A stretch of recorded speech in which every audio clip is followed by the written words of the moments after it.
Yo guys, what's going on? Robert Warshack here. I'm gonna be going over 5 great starter builds for PvE. PvP is a little bit different. That's specific builds and you're gonna need talents. This is not gonna have any talents. This is you just got started. You don't know really which leaders are good, which minis are good, how you should build your team, and how to get through the PvE, which is how you're gonna get a lot of resources early on, like gold and all that good stuff. So here's 5 juicy starter picks. First one is being Tyrion. This is the Alliance hero. He's really good. Healing friendly minions is exceptionally powerful in PvE. It's really powerful in PvP too, but much harder. So Tyrion, obviously with the ability to heal things, keep things alive. He's a tanky unit.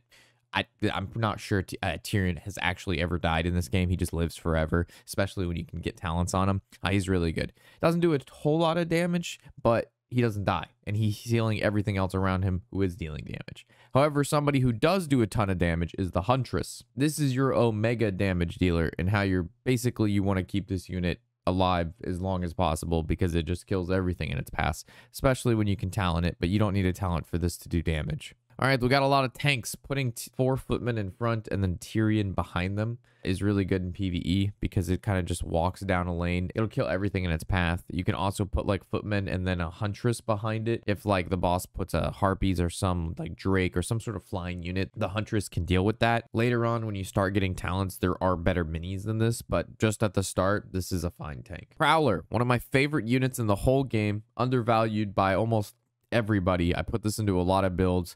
Very good if played correctly. I can one-shot pretty much huntresses and live.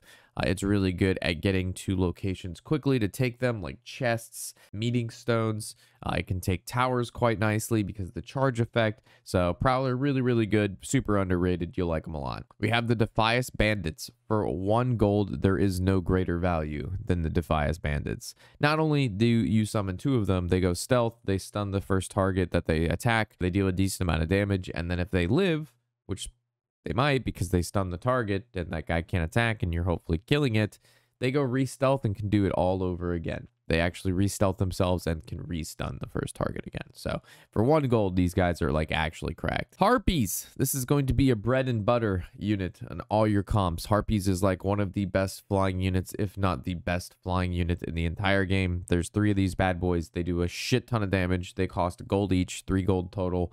And they are absolutely insane if left unchecked. They will solo bases, solo towers, solo units. They're amazing.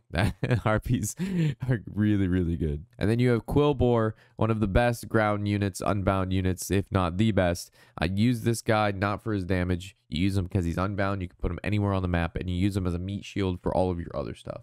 So you want the enemies to be attacking this, or the towers to be attacking this first, and then you send stuff next to it to be able to attack it. So you use Quillbore to basically move other minis on the board around, have them attack what you want. Same thing with like turrets and stuff. If you watched any of my PvP gameplay or guides, you see me use Quillbore all the time to do this. All right, that is our alliance comp. Moving down the aisle, we have the Murloc comp. I think this is a really beginner-friendly build. You have 1 goal with this particular leader, and you just keep doing that over and over again. And that corresponds to his leader ability, which is for 5 seconds after you deploy this guy, you summon a Murloc Tidehunter for each gold that you spend.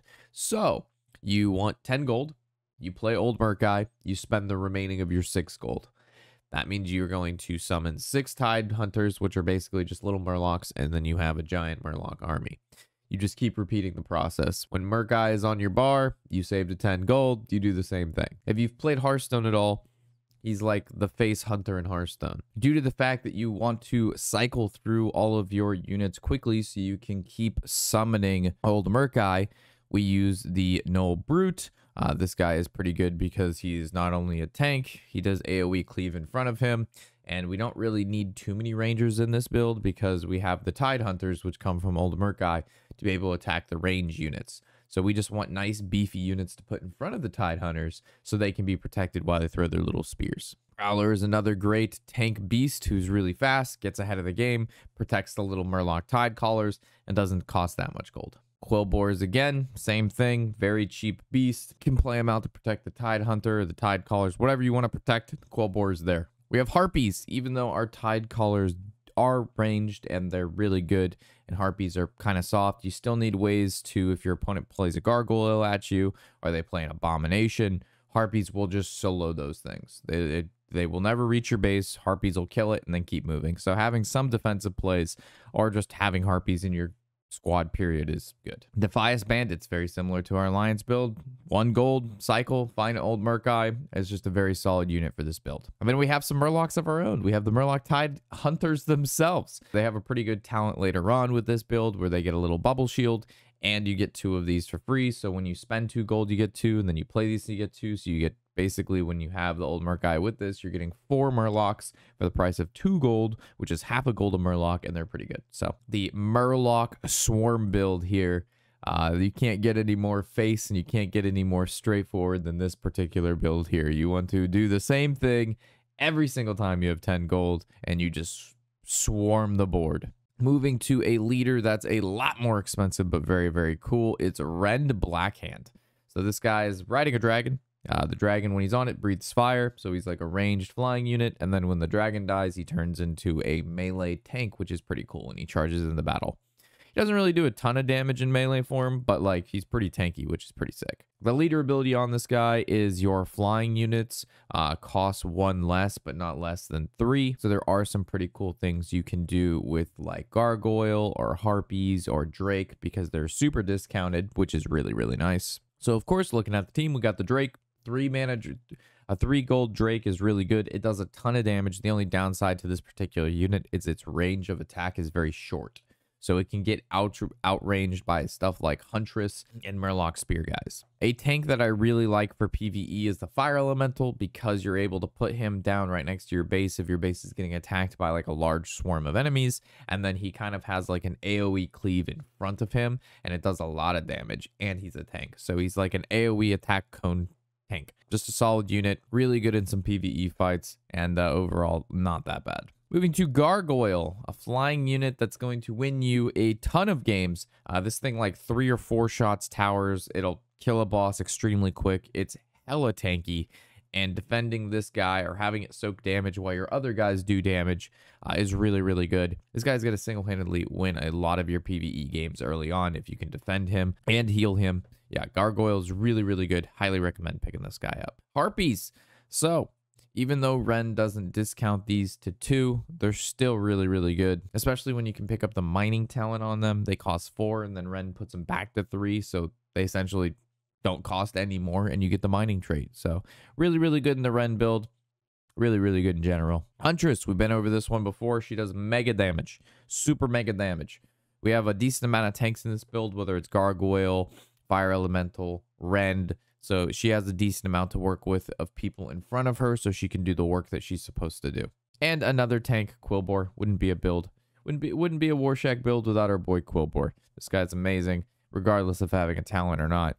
This is just an insane unit. All right, moving along to Karen, our boy. So even without talents, this guy's leader ability is very good. Every Horde member on your team gets a stagnant 20% extra life, which means we get some beefy boys, including the Beefmeister himself, Karen. He also attacks and stuns anyone in a cone in front of him, which is really good. So there's a lot of PvE bosses that when like this guy attacks, it stuns the boss. And if they're in the middle of an auto attack, it actually will cancel the animation. So a lot of bosses, if you have 2 Karens attacking them, the boss will never be able to do any animation. So they just can't attack. You can just stun lock bosses. This is quite a cheese method in some PvE campaigns, but it's a way you can get it done. So you want a funny method to kill some bosses that you probably shouldn't be able to kill? Karen, and this is the build to do it. All right, we got the Dark Spear Troll, one of my favorite units in the game, especially when you can get a talent on this guy. Ton of damage, really fun, has a ton of range, does good things for your team, and the 20% extra health means he doesn't die as fast. The Stonehoof Tarn, probably one of the best units in the game for both PvP and PvE. The charge on this guy is absolutely absurd. It counters Huntresses on your opponent's side and or Banshees because its charge outranges their attacks. So Stonehoof Tarn is actually insane for most of your comps, especially, like I said, in PvP. And the 20% extra health that Karen gives it is nuts. Heading over to the Frostwolf Shaman. This is going to be our healer because we're running some beefy boys. We want to keep them alive. The healer is going to help this. She's going to do like a lightning attack, and then she's going to switch to a chain heal, and then a lightning attack, and then a chain heal. She just swaps back and forth. And she also attacks ranged units. So if they have a flying unit, she can take that out as well. Moving to Siege Master Flex, we got the Warsong Raider. This unit moves very quickly, very similar to the Huntress. It is riding a wolf, and it takes out towers and bases and bosses with that giant mace that she's carrying. Does a ton of damage. Isn't particularly good at dealing with like a big squad. So like while this unit will die to a pack of chickens, she can do a ton of damage to the boss, like I said, or any other medium-sized unit, but she is very weak to any sort of flying and or squad. So make sure you don't like send her to death. Harpies. Again, we need some anti-air. Harpies attacks air. Harpies kills tanks without dying as well. Harpies are in most of our builds. Harpies, so good. And then Quillbore. Again, wouldn't be a build without Quillbore. Super, super good. Positioning Huntress, positioning tanks. Having Quillbore be able to take most of that damage is really, really good. So highly recommend him in this build as well. All right, and the last leader that we're going to cover, and my favorite leader, is Baron. I love the play style of Baron. I like the unit himself and I just really, really enjoy him. So his leader ability is Army of the Dead. He periodically summons skeletons at buildings you control, including meeting stones. So your base, any towers you control, and meeting stones you control. So very swarmy build.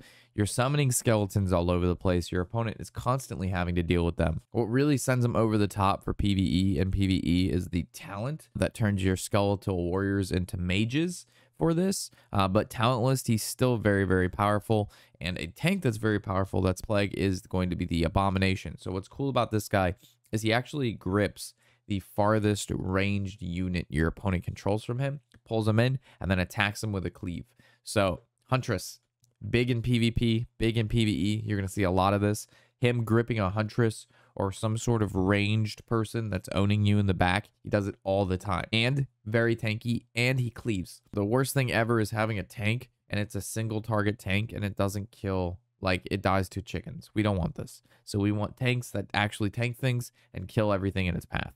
Abomination does that. Gargoyle. Fantastic unit again. Your skeletal warriors that you're going to be summoning all over the place can soak a lot of the damage, so Gargoyle can get to the tower. Once Gargoyle gets there, whether it's the boss or the tower, he's just going to start wailing on it. Super good unit. You have Baron follow up because he's a fast unit. A lot of extra damage there. Skeletal parties. So, Unbound. You can play these guys anywhere. So, like, ideally, you have like Quillbore, and then you would skeleton party on the other side behind the boss. So your Quillbore is tanking it, and then you have now 5 skeletons wailing on whatever you want, whether it's a tower, a boss, an objective. It's going to do a lot of damage, and it's very, very good. Also, if you just skeleton party next to a turret, it should be able to kill the turret, as long as you're not like super under-leveled for that area. Harpies, we know why we run Harpies. We've been over this. Really, really good unit, and we don't really have that much anti-flying in this build, so Harpies good. Huntress.